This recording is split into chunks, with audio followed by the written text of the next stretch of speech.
Hi, welcome to the Spencer Lodge podcast. I'm your host, Spencer Lodge, and today we had the great fortune of spending a bit of time and interviewing the fantastic multi-billionaire property developer, Farhad Azizi. What a fantastic story he has to tell. Anyway, cue the music.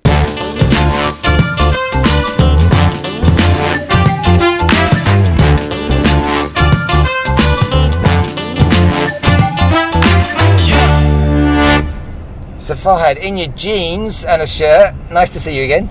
Well, good to see you. So you're out on sites today. Thanks for letting us come with you and come and enjoy the experience of being with you. Well, thanks for joining me. I do this every Tuesday, so you're more than welcome to do it every Tuesday. So Tuesday's site visits? It's Tuesday's site visit, and it starts at 8 in the morning. Sometimes it ends 8 p.m. So it's sometimes a 12-hour thing. Wow. And we're fortunate to have so many projects running. So I go to the sites, and I'm dressed like this. I have my art hat and my goggles, direction goggles, and my boots. And I just spend the whole day at site, and I get much more done at sites than office, because as a developer, we spend 90% of our budget on construction. So when 90% of your money goes into a product, you got to really spend time on that and be on top of it. So I do this every Tuesday, and I've done this all my life. Every time I was in the real estate development, the environment, and I always focused on the product itself. So it's either there's times where I was 2 days in a week full at site, but now 1 day is enough. So I just spend the whole Tuesday on site. How do you do that though? Because how many projects are going at the moment? How many towers or projects? There's a total of 70 buildings. That's right, you said to me before. Yeah, 70 buildings are in construction. So how many would you visit in a day? I visit most of them. No! Yeah, that's why it takes a whole day, literally. And I sometimes spend a few minutes in some of them, because you can't just go all the floors up, and the elevators are not there, so you have to plan it. So I have a schedule I followed. Everything is scheduled. The project managers are there. The team is there. They have their issues to be resolved at site, and then we just decide on it. But does that come from kind of like being nurtured by your dad in business, or does that come from you studying business and saying to yourself, no, this is the way I need to apply the rules? It's a little bit of both. One of the great things about my dad is in any of his business, he's focused on his business, and he doesn't waste a lot of his time looking out, okay, what is my competition doing, or what is he doing, let me copy him, or let me do this. What he's been doing, whether it's been the banking business or trading or real estate development, he knows what he has to do, and he's focused on that, and he gets the work done. Mm-hmm. So he's not one of those gossipers that goes around and chit chats about others doing this, who's doing what and stuff. So he's very focused on his work, and that's what the whole family has been like. And I personally am very proud of picking that from him. I know I have to deliver ABC. I got to focus on that. Why waste my time on a lot of other? How does it feel as we drive across this city here, looking at the Burj Khalifa, some of these amazing buildings? How does it feel to be such a big part of putting Dubai on the map?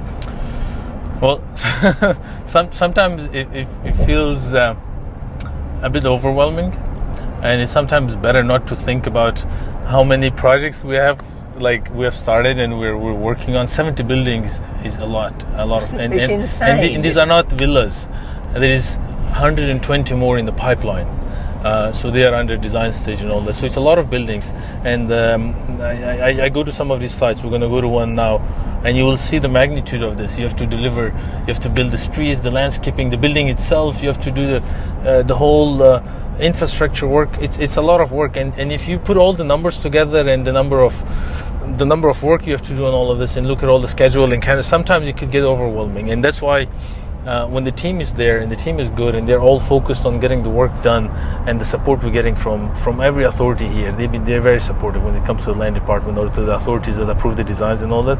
The contractors are fantastic. So when you're focused on work, it doesn't you sort of like forget how of a significant role you're playing in developing. I mean, we are just one of the developers. There's amazing large developers dominating the market, and I have respect for all of them. Many years ago, I was not in this business, so I would just look at a building, I'll say, okay, nice. But now when I look at a building, I say that's respect. because I know how difficult what it takes. Yeah. I know what it takes to build even a house. Forget a building. Yeah, so because it's not easy. It's not easy. That's a big undertaking for any individual person. For many of us, it's like, okay, building. But when you're in it, and you know how difficult it is, and how costly it is, and how many things could go wrong, and how many expectations may not be fulfilled, and how many headaches you could face, then that's when you have respect for this. So I don't see these buildings as iconic only. I see them, I have respect for them. I whoever develops it, I'm like, you're the man. When you look at the other companies out there, they're in the independent developer space. Who do you look at and say, yeah, you guys actually are doing a really good job? I don't want to name a specific, but if I have to, right? Come on, they're open.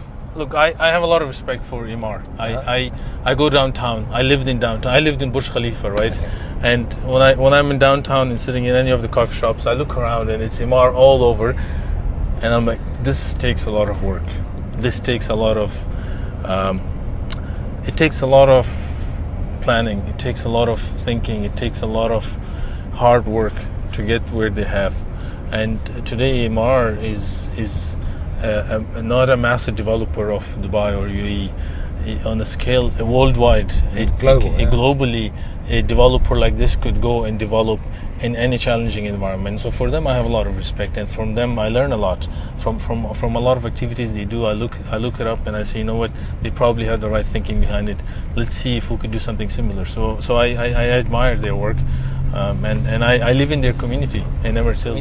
The best thing about this community is it's going to be a low density community. What does that mean? Hold on, what does that mean? That means there's going to be low-rise buildings, just like we have in Europe. Yeah. It's not going to be a busy, crowded building with thousands of people living in one building. Right. These are short, smaller buildings, just like the walk.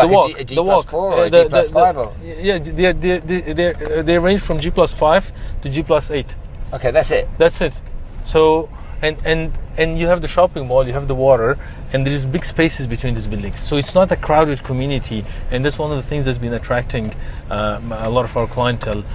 In some of these projects in phase 1, when you see it later on, you will see that the structure is completed now, but 95% is sold. So there's a big demand on those. And 95% sold. Yeah, because it's a good community.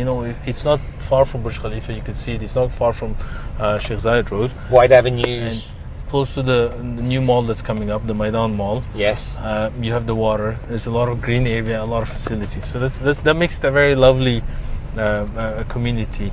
And so, what prompted you with this piece of land to do that and not go G plus 45 like it would be so easy to do? So we were looking for properties that were going to be not scatters of buildings like we used to do in the past. We were in Al Furjan on the Palm, a healthcare city, which we love. We wanted to do a township project. Okay. And there isn't a lot of good land in good areas that you could actually acquire. And we were fortunate to get this. And to get this, Maidan helped us big time. Maidan, all the way from their chairman to their... to everybody in that organization has been very supportive. So they managed to give us this property to develop, and it's one of those areas that is so close to everything, but it's not been touched yet, and we were happy that we're participating in developing it. There's another one across the street on that side. It's called the Victoria. We've called it the Victoria. This is the Riviera project. The Victoria is twice the size of Riviera. Wow. Yeah. So first of all, how many units are on Riviera? 16,000. That is huge. And Victoria? Victoria is... How many units? The Victoria is 28,000 or so. Wow. Yeah. But that's a bigger project, so we're going to do that in several phases. It would be 16,000, massive. Yeah. How many 4 phases? This one has 4 phases. And it's roughly a quarter of the number of residential units in phase 1? Mostly are residential. Yeah, mostly are residential. Phase 1 and phase 2. So this community has hotels, it has shopping areas, but it doesn't have schools. However, the properties that the schools will be built by Maidan. So we have acquired the hotel communities, the residential and the commercial, but the schooling and some of the other organization that needs to be here for a community of this size are all being built by Maidan directly themselves. So it's to build a town like this, you cannot be it takes a whole town to build it. And so how many people would work on a project of this size? As we speak right now that we're here today, there is at least 5,000 to 6,000 people working on site. So 5,000 to 6,000 That's such here. a massive responsibility. I know, 5,000 to 6,000 working here, and then there's so many probably working in there, getting the steel and the concrete batching plants. Like a construction project anywhere, not just ours, would create so many jobs, because there's so many other factories, there's so many manufacturing plants, there's so many other assembly sites and this and that. They have to do things for a project to be built. If we dissect the building, there's so many different parties involved, and I think for any economy, construction is a big job creating industry. Understand? The way you've just described everything to me, as I've listened to you and watched your body language, it's almost like, and I wasn't expecting this, it's like it excites you. I love it. Like it really genuinely does. I do. Trust me. When I was on holiday during the Eid, and even when I'm on holiday, I go to construction sites and I stop by and I'm like, how do they construct in this city? Really? So my wife and my kids are like, what's wrong? Come on, we're on holiday. But I'm like, no, I just want to see the way of constructing. How do they do it? What do they use? It's not architecture. It's the architect and the construction and the methods and the whole thing. Like real estate excites me a lot. I love it. I get really. I have worked in other industry like banking, and I found it very repetitive and boring. Yeah. In this industry, I see a change. It's very tangible. You see the floors going up. You see, the best part is when you hand over the key, and I make sure I participate in that. Do you? When you hand over the key and you see the expression on that client's face, it feels different. And you're considering that many units, you still get involved in that? I don't get involved in every single unit, but I try to participate because I really like it. I've seen families for whom it was the first home, and they just had a kid or they just married and they wanted to impress their family, and they were like mesmerized when they know their wife is so happy with their first home. And when they know their mom came, or when their mother-in-law came, or the parents, like whoever they want to impress, and you give them the key and they open the door and the home is nice, and they don't know, they that they're so happy that they don't know what to say beside, like you can see it on their face, and that gives me a lot of pleasure, to be honest. It's like you play a role in creating memories. I like it and I enjoy it. I never looked at it as a business, and I've never taken a calculator out and said, okay, how profitable is this apartment? I think if you build a good property, it's going to be anyways profitable. But the focus should be building something good, doing something right. Yeah, just do it right. And when you do mistakes, admit it. Don't just hide behind your mistakes and be defensive about it and all that. I want to talk to you about mistakes. I'll come on to that in a minute. Okay. When we look at the projects that you're working on, do you think that you're going to eventually want to expand and build property in London and New York and develop in, I don't know, Germany, because you've got an affiliation with Germany as well? Is that something after when you go and see these other projects on your vacation, which you shouldn't be doing, but you're doing? Does it interest you to want to go to Copenhagen? I already have a project running in Frankfurt. Not one, I have several. They're not at the size and the scale of this, but I see it's so different than Dubai. There's so much good the way it's done in Europe, and there's so much good the way it's done in Dubai. They all, everywhere I've done construction or development, or if you look at it from point A all the way to Z, it's a bit different. Everywhere has its advantages and disadvantages. So I would love to be doing developments in North America, in Europe, and in larger cities, and that's definitely in our plan. We want to do something iconic. We don't want to just do mass production of many smaller homes. Or how do you ever get a chance to, take the Burj Khalifa for example? Is somebody that's in your industry doing what you do at the size that you're at ever got a chance to be involved in building something like a world's tallest, a city's tallest, a country's tallest type of building? You see, the thing is, to be very honest, right? A lot of things come back to funding. A lot of things come to budgets. Many of us would want to develop or make the best, but if you do your planning properly and you do everything well, but you don't have the money for it, then obviously it doesn't help, and you cannot just go and chase the banks for financing because the banks have its limitations and all that. So we as a developer, we as a company have been fortunate to have business in several industries. Mm-hmm. So it's not just development, because any business has its cycles. Now when one business is down, the other is usually up, or so they're not very like banking, trading and real estate. They're actually very, very, very distant from each other. So we've been having we've been fortunate to have the liquidity, and we think we could do iconic buildings in major cities, in large cities. Do you get most of your liquidity from the bank, Azizi? The bank has been there. The oil and gas business has been supportive. Right now in Dubai, the real estate development of Dubai, these developments have been self-sufficient itself. We have had good sales. We have had good deliveries. Some of our projects, which were sold a long back, this year, the reason we call it the year of construction is because there's so much delivery happening. So when you deliver a property and you have sold it in a 50-50 payment plan, that 50% is due now. So with that, you could reinvest it in and have the capacity to do larger projects, whether here or overseas. How long will this project take to get finished?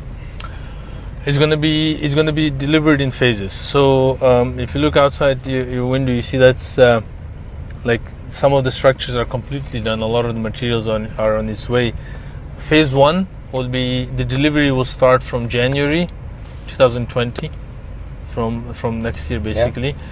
You're going to see a lot of the paint and windows, everything by December this year. So in 6 months, you will see a lot of these buildings looking finished. But the delivery starts. The first phase, the first quarter, 2020 is going to be phase 1.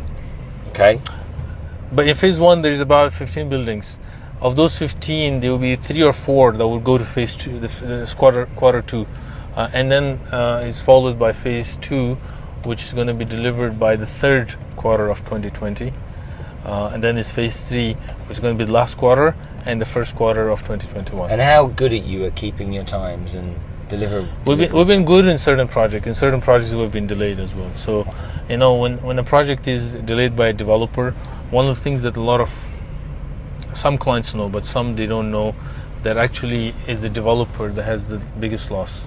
So there is no developer in this world that can say, yeah, the delay was good for me. It's not. It's not good for any developer, whether it's Azizi or Imar or Damak or anybody. We want to deliver on time, but there is so many things linked to it. Like one of our projects where we just came from, right? I had a line of water running at our plot, and to take this off took forever because we couldn't take it off. Somebody else had to build another one and then disconnect this and then do that. So it took them 6 months. 6 months, the project is on hold. I have excavated it. The clients are asking for their progress, right? Yeah. I'm asking for payments, and they're like, no, you're still at excavation. I cannot tell them go to speak to this authority because they're not fixing the pipe. Yeah. It's this little pipe and it's this small, but your whole building is 6 months. 6 months. Shit. Now, they cannot even touch that because it's giving water to a hotel. So it makes sense, but then the massive developer usually don't even know about it because it happened like 20 years ago. So these things, this is just an example, right? Can we just, Mr. Driver Man, can we just stop for a second? Would you mind? I can't believe it took 6 months to get that pipe. Yes, 6 months. In that one project that we picked you up from. That's just nuts. So okay. Like when you do the soil test, you know that, okay, this is what the land can hold, and you do the design and all that. When you start excavation, then you can sometimes you find surprises, or sometimes one or the other authority has to do further due diligence to give you that access, like the RTA needs certain things, or DEVA has to provide you certain electricity, power and all that. So your building could be completely ready, but then there's no electricity, and it's not their fault. It's just that they are overloaded as well. There's how many substations can you build? Building a substation, first, is not cheap. Second, it takes a long time. So when the client asks the developer, why is the home not ready, the developer has to take the heat. But what happens behind the scene is the developer's headache. And to the end user, it's the developer that's caused the problem. Yeah. So recently, I was just reading an article about land department proposing a regulation where if you're delayed longer than a year, you have to pay the rent by law to the buyers, right? Which is totally fine. This is the case in some other countries. Totally respected. But then if somebody else has delayed you, they should be responsible. Or they should pay. Like it has to be a fair game, right? Yeah, but it doesn't say that yet. No. It just says you have to do it. Yeah. It's a developer. So it's the whole community is maturing. As I could see it. I'm doing this since 2007 in Dubai. And when I compare 2007 to today, things have changed so much. At every level. The authorities are much more aware of everything. The clients are way more knowledgeable. The people that are listening to this may be your end user. They may not understand the property development industry. Probably. They probably only look at it from their point of view. I've spent X and I want Y in return, which is fairly reasonable for them to think. So giving them an opportunity to maybe have a little bit of a glimpse on what it's like from your side, I think is really valuable. Oh yeah, as I said, every Tuesday I'm at site. I will be happy to show a few of what it takes to build something, and how many people are involved. It's not just one company building it. Actually, there's many companies involved, but only one company is responsible and answerable to the client. And you're the boss. Who is the most important, right? But sometimes the boss cannot overrule, cannot decide for some of the other authorities or parties involved. They have to comply, and I mean, generally Dubai is very smooth, very soft, it's a very experienced city with construction. I've always seen cranes here, so everybody in the authorities the processes are working. Things are very efficiently working, but sometimes there is hiccups. Why does Azizi get such a bad rap? I work with lots of real estate brokers, and that I'm busy at that level, understanding their business and helping them produce more revenue for their businesses, and along with developers as well.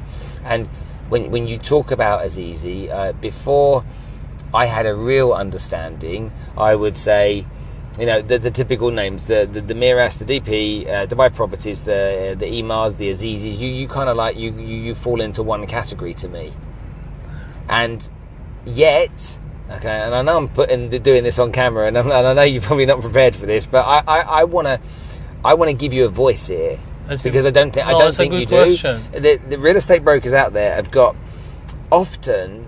The salespeople can be negative about all kinds of things at all kinds of times. So let's understand it in its true capacity. But you guys get some shit. You do. There's people that have negative things, that are selling your product, or maybe not now selling your product, have really negative things to say, and that they're not saying about others. Now, this is a perfect question. I really appreciate it, actually. I mentioned earlier about expanding or doing something too much, right? And then it would lead to it could lead to a lot of mistakes, right? I'll give you a small example when it comes to brokers you mentioned. We've had a team of 900 sales executives. 2 years ago, 900. It was the largest sales team the one developer had. No other developer had a team of that size, right? Today I have a team of 100 only. But I sell more than when I had 900. So it was a vision. It was not properly correctly calculated. We thought the bigger the team, the more properties I have, the more I'll sell. But that was wrong, right? So what happened is, if you're a broker, you brought a client to me, and I have a team of 900, they would steal your client. So you introduce the client to us. So I'm the broker. You're the broker. You bring the client. And one of your salespeople steals the client. So you share the phone number, right? You share their identity, and you thought the deal is closed, right? The client would be contacted by somebody from that team that would like, look, forget Spencer, and come to us, and we'll give you a better price. So now you're going to be very upset because you worked a lot on I found the prospects. I got the interest. You did all the work, right? Yeah. So what happened is that would want you not to deal with Azizi Developments anymore, because it's not fair. It's not fair game, and it was the developer's mistake as into hiring such a big team. It would be developer's mistake when they start 100 projects and they have the capacity to run 50 only, but they have started 100 and they are building their capacity, but it's taking time, which means the project is going to be delayed. So all these things are going to add up to it's going to have some side effects, and that's the reason. So what we've been doing is stop expansion and outsource your sales, outsource your marketing, outsource your construction to good companies. Have a small, good, genuine team. That's why the sales team today is 100, and eventually is going to be 50 only by December. Do they know that? We're going to be more than happy. They know. We've been telling them that the other 50 can go. We're going to open a real estate company. It will be a brokerage, independent. They could sell Azizi or anybody else's property, but we're not gonna. You're good guys. We just don't think that we need a team of this size. We don't want to do everything in-house. This is what the company was doing. Everything was done in-house, everything, including mortgages.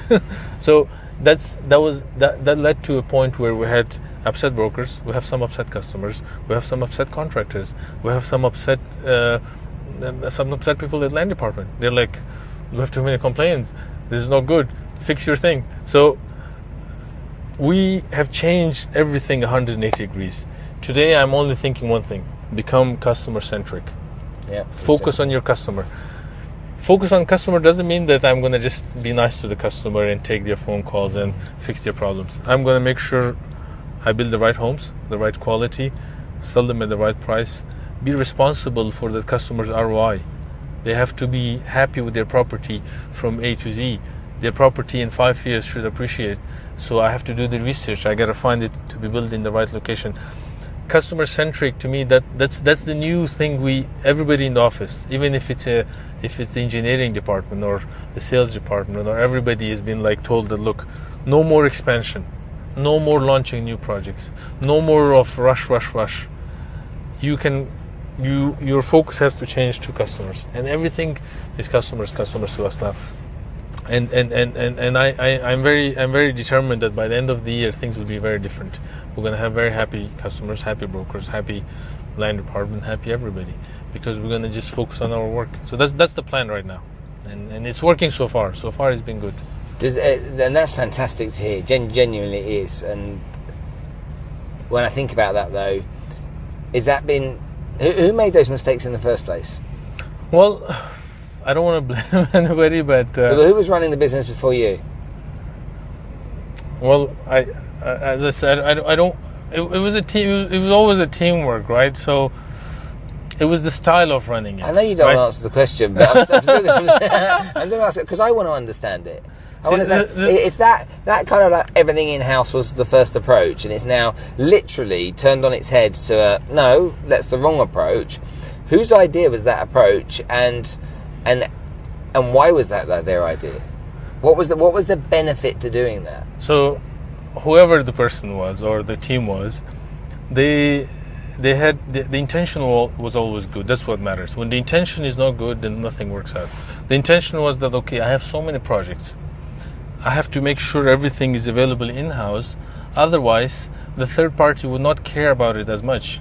The third party that I give it out is not going to be as careful with it. So I have to do property maintenance myself, I have to do construction myself, I have to do mortgages myself, I have to do marketing, sales, everything in-house. because the minute I give my good asset to somebody else, they might just take it as another property. So the intention was genuine. However, in today's world, we don't do business like that. The third parties are experts. They would lose business if they don't take care of it better than you. So it's their bread and butter. When I do, for example, digital marketing in-house, I get less leads. As into when I give it out to a company for whom they charge me on performance base. So why do I do it in-house? Why don't I just outsource it? It's not. Is that not a little bit like the 70s? There's a lot of expertise nowadays. There's so much expertise, and it's accessible, isn't it? It's accessible, and it's very. Like the internet has made it so easy. You can see everybody's rating. Somebody's not good, nobody wants to do business with them, they will shut down. If somebody's good, they will continue to be good because they know they have to keep their credibility, their ratings, their credibility up. So that's why. That's good. Do you talk about that from a business point of view? Are you like that as a person though? Do you know what your strengths are, and do you accept that and outsource what you're weak at? Exactly. That's the thing. I know I'm not good in a lot of things, right? So I don't want to be doing it. I cannot come and say I'm good in like one of the things I'm good with, and I genuinely believe in, is I like working with people. I'm a people person. That's why I'm focused now on customer centric, because I'm good at. I know I can sit with a customer, listen to them, and fix their problem for real, not just make them go in circles and all that. So I want to do more of that. I want to be working closely with people and not be that CEO sitting in this tower and thinking that I have the top position, so I got to be very I don't like people who are very arrogant and think of have their nose up. So the things that I'm not good at are sales, our marketing, or construction. So a lot of contractors, we don't want to get involved in construction companies. So hold on a minute. So you're not good at construction, so you've got a contractor doing that. The contractor is okay, but you're not good at sales. So why haven't you got me teaching your staff? Well, there's so much I can learn. See, the thing when it comes to sales, this is my formula: build the product and build it well, it'll sell itself. So you don't need the sales to be done or the marketing to be done in a very pushed way. Like you don't have to push your product. This is something I learned from a lot of good German companies. I think it's Germany is great for that. So I've seen some good German car manufacturers, and I've seen some in America, right? Yeah. And I love cars, so I do a lot of research on them. The Germans don't have a very big marketing department. Neither do they have a big sales department. What they have is good cars. It would sell by itself. Great products. You don't need to. The product would sell itself. It's not just a product; it's value. Yes. It's the perception of value. That for me is everything.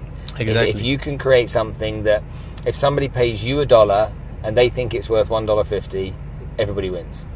Okay? Exactly. Because that's the perception of value, and so that's as I see it. Now, instead of wasting money on a lot of marketing, I could spend that money on building a better building. That's long term, and I'm going to have a happy customer, instead of having a budget of 100 million for marketing. But if you outsource, this is a reality, if you outsource sales here in Dubai, and this is the only market we're discussing right now, and the salespeople are going to be paid X percentage to sell an Azizi, and X percentage times 2 to sell somebody else, they'll go for that product. They'll go for the revenue. But here's the thing. The client is the king. The client would decide. And the clients are very aware of a lot of things. So when they see the developer is doing a good job, they're developing, product is good, construction is ongoing, they would care for that. And I think a few gullible clients may fall for that double the commission. But many are not like that anymore. And that's the power of I think people internet. have the opportunity to be able to research a lot more than they did before. A lot more. However, also people will read online negative information that isn't true and be sucked in by that as well. So you always got to make sure that there's a balance, and the balance has to be there. and the truth is out there, you know. Great product, you know, it speaks for itself. Okay, what's the reality of your business situation? It speaks for itself, you know. I mean, one of the good things that's happening in Dubai over the last few years, and this is because of the escrow account and because of a lot of strict regulations, there isn't all these. Not everybody can become a developer and just develop. So there's a few good developers that are in the market, and they have to do things the right way, whether it's private or government-owned developers. There's only a handful. So what will happen with this is that a lot of things will be very standardized then. And the commissions or the product quality or the deliveries and everything will be very standardized. It's not, you cannot have one of those like a Banana Republic type mentality. Yeah. But but let's also remember, it's the hit and run developers. Time is over. This country is 48 years old. It's younger than me. It is, and I always think about that. And when you think about how far it's come, it's amazing. If you compare it to Germany, it's got some things that are lacking. However, it's come enormously so far that you have to take your hat off and say, okay, whilst the legal system might not be perfect, whilst the banking system might not be perfect, or whatever it might be you want to pick on. I mean, the thing that impresses me so much is I go to a small village in Europe, and they're like, where are you from? I say Dubai, and they're like, oh wow, Dubai. They know Dubai. That country. They know Dubai, or they know Dubai more than UAE. So, but that is very impressive, right? Because if I mention some other countries to them, they have not heard of it. I'm talking about large countries. Like if I say, I don't want to mention some countries, but when I see Dubai, there's a wow effect after it. The measurement from a geography perspective is if Americans know where Dubai is, then you know the world knows about Dubai. So it is as you said, it's a young city, young country, and how far it has come is very impressive. And I think the leaders here are doing the right thing. They are doing they're taking all the right steps, and others who are residents here, who are companies and others, they're following those footsteps, and things are working. And your dad and you, who are entrepreneurs and have taken very big risks to build business, are a big part. I mean we took a calculated risk, right? So we knew that this is safe for us, this is the right place, and we always survey a lot of markets, but we feel comfortable here. We don't have any of that fear that because our businesses are long term. It's nothing that we can close tomorrow and move on. It's not Bitcoin. So if it's not Bitcoin. So if it's something long term, you have to be comfortable with the current setup and be confident that things will just improve. It will just go the right direction. That's why my father and myself are very happy what we have done, and we're gonna reinvest a lot of it back in here.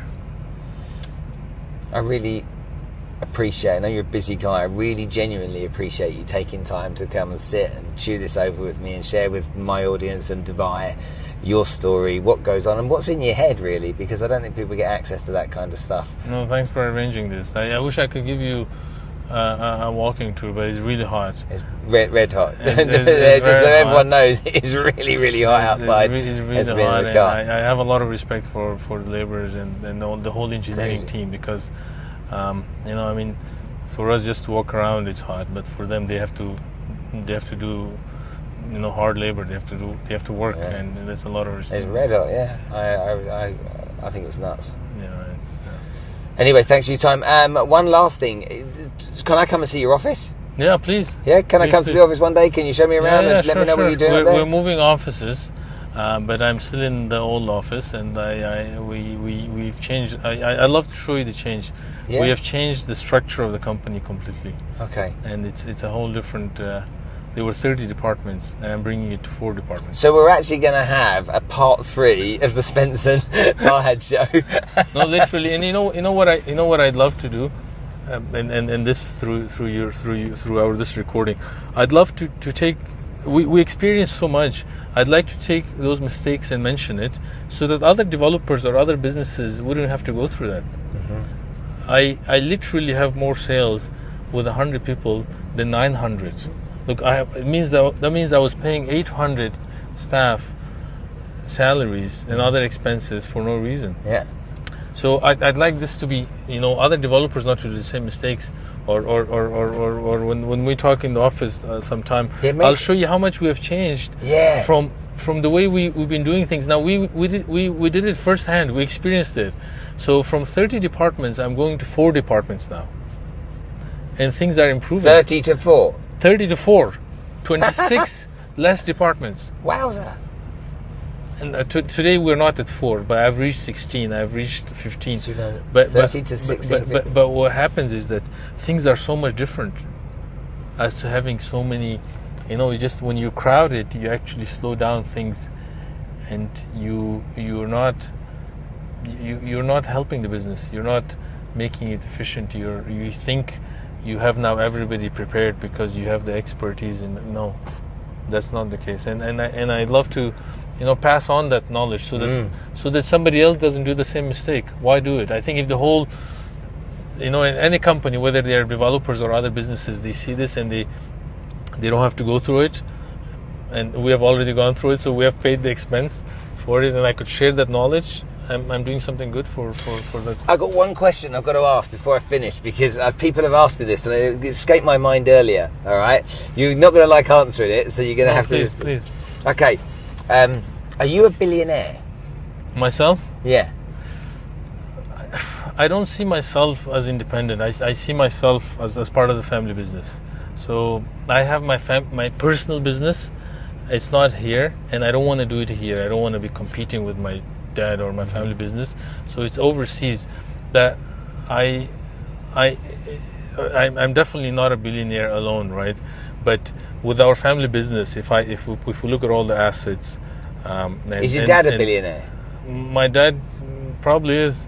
And how many brothers and sisters do you have? We're 7 siblings. 7. And if it was the three brothers, we work we work together. My sisters, they're married and they have their own lives. And but if Dad passed away 25, 35, 45, 50 years time, we're all going to go one day. In 100 years. 100 years. If Dad goes in 100 years time and everything gets sold and you have to split it 7 ways, are you a billionaire? Definitely. I mean, like we have put a lot of money into a lot of these projects, and there's not many billionaires out there. Everything that you see around here is not. It didn't just come out of thin air. So it was a lot of investment. Now we and I'm very proud of this. We are one of the companies that have invested a lot of our own equity instead of just borrowing. Mm-hmm. So if I'll show you this someday in the office. If you look at our data, we don't have a lot of debt on our shoulder, and this is good. It means that I'm not payable to so many other parties and all that. So that's good. Right, we're done. Let's end the conversation now. Let's head to your office the next time. We'll catch up then. Have a nice cup of coffee. Yes, I'd love to. Okay, and enjoy. Thank you.